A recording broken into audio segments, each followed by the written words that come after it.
Friend, स्वागत है आप सभी लोगों का आपके अपने यूट्यूब चैनल रजन क्लासेस में। तो जैसा कि आप सभी को पता है कि कक्षा 12वीं वालों का आज लास्ट पेपर अंग्रेजी का था।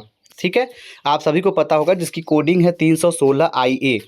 तो IA कोडिंग है। आइए हम थोड़ा सा इसका सॉल्यूशन करते हैं, आप बारी बारी से मिलाते रहिएगा। पेन और कॉपी ले लीजिए। मैं एक बार फिर से बोलूँगा बच्चों, पेन और कॉपी ले लीजिए, क्योंकि जो क्वेश्चन हम बोलेंगे उसको नोट करना बहुत ज़रूरी है। यदि नोट नहीं करेंगे तो मिला नहीं पाएंगे कैसे कैसे किसका क्या होगा। तो चलिए बिना देर के शुरू करते हैं। तो छोटी सी गुजारिश होगी, वीडियो को लाइक और शेयर जरूर कर दीजिएगा बच्चों। तो चलिए इसका सॉल्यूशन मैं स्टार्ट करता हूँ। चलिए, तो ये क्वेश्चन 3 खंडों में दिया है, सेक्शन A B C में दिया गया है। ठीक है, पहले सेक्शन A की मैं बात करता हूँ। सेक्शन A में क्या दिया गया है, ठीक है। तो सेक्शन ए में आपको एक पैसेज दिया गया, यहाँ पे एक पैसेज दिया गया, कह रहा है read the passage carefully and answer the following question below follow. ठीक है, यानी कहने का मतलब इस पैसेज को आप ध्यानपूर्वक पढ़िए और इसमें से प्रश्नों का उत्तर दीजिए। तो ये पैसेज आपको दे रखा है, आपकी किताब से ही दिया है, नोटबुक से दिया गया है। और यहाँ पे आपको देखिए पैसेज इतना लंबा है, उसके बाद आपको 1 2 3 4 5 टोटल 5 प्रश्न इसमें पूछा गया है। आप उस पैसेज को पढ़ करके इसमें बड़े आसानी से क्वेश्चन का जवाब दे सकते हैं। जी बच्चों, चलिए इसी के बाद हम बात करेंगे सेक्शन नंबर बी में। सेक्शन बी में क्या है, ज़रा ध्यान दीजिएगा। सेक्शन बी में जो आपका है ये है क्या, right an article on any one of the following topic about 100 and 150 words. तो ये देखो बच्चा 10 नंबर का प्रश्न है और इसको करना बहुत ही कंपलसरी है। यदि आप नहीं करते हैं तो आपका कटेगा सीधा 10 नंबर, लेकिन कटना नहीं है और यहाँ पे नंबर दिया जाएगा। तो आपको आर्टिकल्स, जिसको हम हिंदी में निबंध कहते हैं, ठीक है, और उसको ऐसे भी कहा जाता है। कुछ बच्चे ऐसे जानते हैं लेकिन इसको आर्टिकल भी बोला जाता है, कुछ नहीं जानते। लेकिन मैं उनको बता दूं कि आर्टिकल और ऐसे यही होता है। टॉपिक आपको 3 ठो दिया गया है, ABC। ए वाले में दिया गया है the danger of discriminate use of social media, और दूसरा है why trees are important for environment. पेड़ पौधे, मतलब कहने का मतलब पेड़ की क्यों क्या आवश्यक है हमारी इन्वायरमेंट के लिए। The growing atrocities on women. तो ये 3 टॉपिक आपको दे रखा है। इसमें से आप किसी एक टॉपिक को सिलेक्ट करके कम से कम आपको 100 से 150 शब्दों में क्या करना है, इसका निबंध लिखना है, वो भी इंग्लिश में। तो मैं आपको सजेस्ट करूंगा आप इस पे ज़रूर लिखे होंगे, क्योंकि आपको ये बड़े आसानी से लिखने में आया होगा। वैसे बहुत बच्चे अपने अपने मन से किए होंगे, तो इसमें कोई छेड़छाड़ नहीं होगी। यदि आपने छोड़ दिया होगा तो 10 नंबर नहीं मिलेगा। यदि किए होंगे तो 5 नंबर 7 नंबर आपको ज़रूर मिल जाएगा। ठीक है बच्चा। अगला देखते क्वेश्चन कह रहा है कि write a letter to the editor of dairy regarding inadequate management of sewage system. कहने का मतलब कि जो नाली है, नाली का जो पानी बह रहा है, उसके मैनेजमेंट के लिए एक लेटर लिखना है। तो ये आप समझ सकते हैं, एक लेटर लिखना है। यदि आप ये नहीं करना चाहते हैं, ये भी 10 ही नंबर का दिया गया है। कितने नंबर का है, 10 नंबर का ही। ये भी क्वेश्चन कितने नंबर का है, 10 नंबर का है। अगर ये नहीं करेंगे तो अथवा में एक और दिया गया है यहाँ पे, write a letter to your friend consoling him on sad demise of his mother. तो कहने का मतलब एक लेटर लिखना है अपने मित्र को, उनकी माता के देहांत होने के शोक पे क्या करना है, एक निबंध लिखना है सांत्वना देने के विषय में। आप किस तरह से लिखेंगे अपने शब्दों में यहाँ पे बना के लिख सकते हैं। सेक्शन सी में चलते बच्चा। सेक्शन सी में क्या बोला जा रहा है, ये मैं सॉल्व करके दिखाता हूँ। ग्रामर क्या है, ग्रामर है। तो बोला जा रहा है choose the correct option of the following question. Choose the correct option of the following question. तो चलिए मैं इस क्वेश्चन का सॉल्यूशन करना प्रारंभ करता हूं।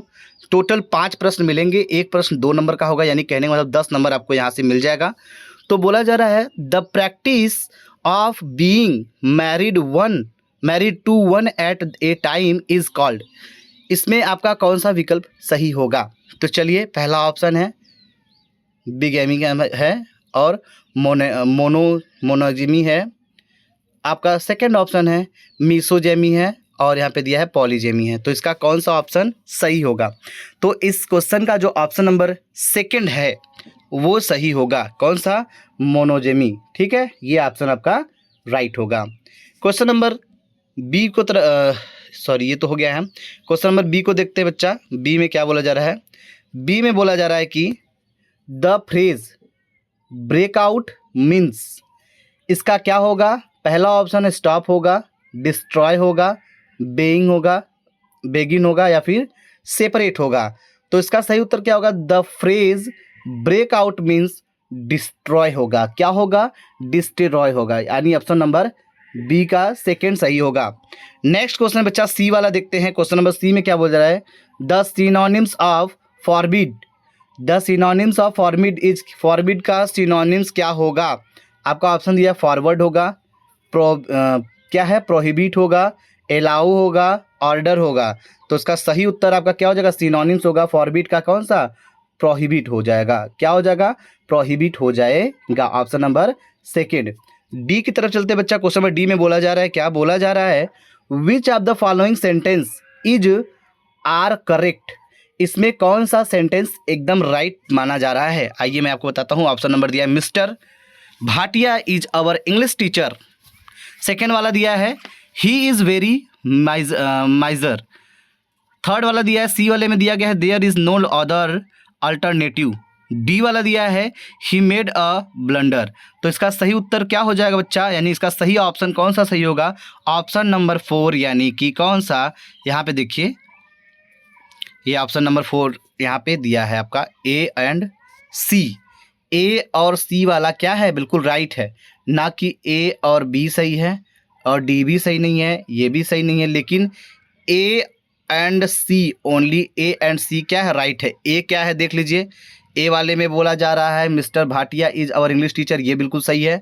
और ये ही मेड अ ब्लंडर, ये सही है। सॉरी सी बोल रहे हैं, ये वाला सी वाला क्या कहते हैं? There is no other alternative, ये दोनों सही होगा। ऑप्शन नंबर कौन सा होगा? 4 वाला।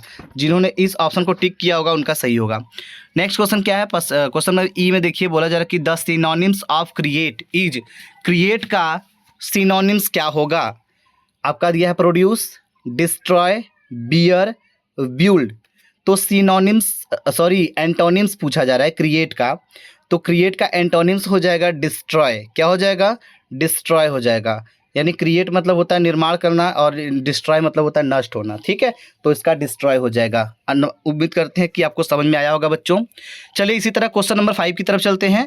आप पेन और कॉपी एक बार जरूर ले लीजिएगा बच्चों, क्योंकि लिखेंगे तो बहुत अच्छे समझ में आएगा। क्वेश्चन नंबर 5 का मैं ए वाला कह रहा है change any one of the following into indirect speech. तो ये 2 ठो दिया गया है, इसमें से कोई एक सेंटेंस को इनडायरेक्ट स्पीच में बदलना है। तो चलिए मैं बताता हूँ, बारी बारी से पहले को देखिए और मिलाइए। पहला दिया है the girl said to her mother, comma inverted comma, my plate is empty. तो इसका क्या हो जाएगा? देखिए ध्यान से मिलाइएगा, ठीक है। तो इसमें क्या हो जाएगा? इसका पेन और कॉपी अगर लिए तो लिखिए, देखिए क्या हो जाएगा। The girl told her mother that